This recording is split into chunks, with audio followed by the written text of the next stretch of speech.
நிற்கிறோம் துணை நிற்கிறோம்னு சொல்றாங்க. ஆனா நாடாளுமன்றத்துல வெளியில வந்ததெல்லாம் நாங்க தான், திமுக வரல அப்படிங்கறத மாணிக்கம் தாக்கூர் சொல்லியிருக்காரு. அவர் சைடுல இருந்து சொல்லக்கூடிய கருத்து ஏற்றுக்கொள்ளக்கூடிய வகையில் தானே சார் இருக்கு.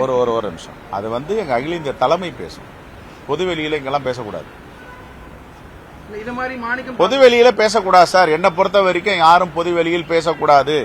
அகில இந்திய காங்கிரஸ் கமிட்டி தலைமையும் எதான் சொல்லி இருக்காங்க, மாநில தலைமையும் எதான் சொல்றோம். பொதுவெளியில பேசுறதுக்கு என்ன இருக்கு? இவ்வளவு காலம் பேசாம இப்ப தேர்தல் நடக்கும்போது எதுக்கு இதெல்லாம் பேசணும்? பேசுவதை அவாய்ட் பண்ணணும். ஏற்கனவே அகில இந்திய காங்கிரஸ் கமிட்டி தலைமை ஒரு வழிகாட்டுதலை சொல்லியிருக்கு, பொதுவெளியில் பேசக்கூடாது. எங்க தலைவர் ராகுல் காந்தி அவர்கள் தொடர்ந்து பேசுகிறார். நீங்க பொதுவெளியில எதை பேசணுமோ பேசணும், அறைக்குள்ள பேசுறத பொதுவெளியில பேசினா எங்களுக்கு என்ன தேவைன்றது எங்களுக்கு தாயும் தந்தையுமாக இருக்கின்ற அகில இந்திய காங்கிரஸ் கமிட்டி கிட்ட சொல்லுவோம். நாங்க அவங்க வழிகாட்டுதல் தான் நடக்கணும்.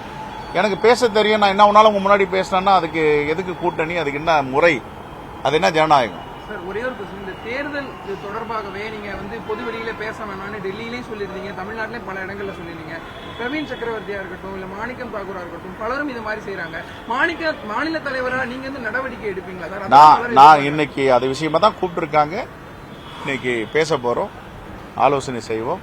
ஜனநாயகத்துக்கு முரணாக, அகில இந்திய காங்கிரஸ் வழிகாட்டுதலுக்கு முரணாக யார் நடந்தாலும் தவறு தான்.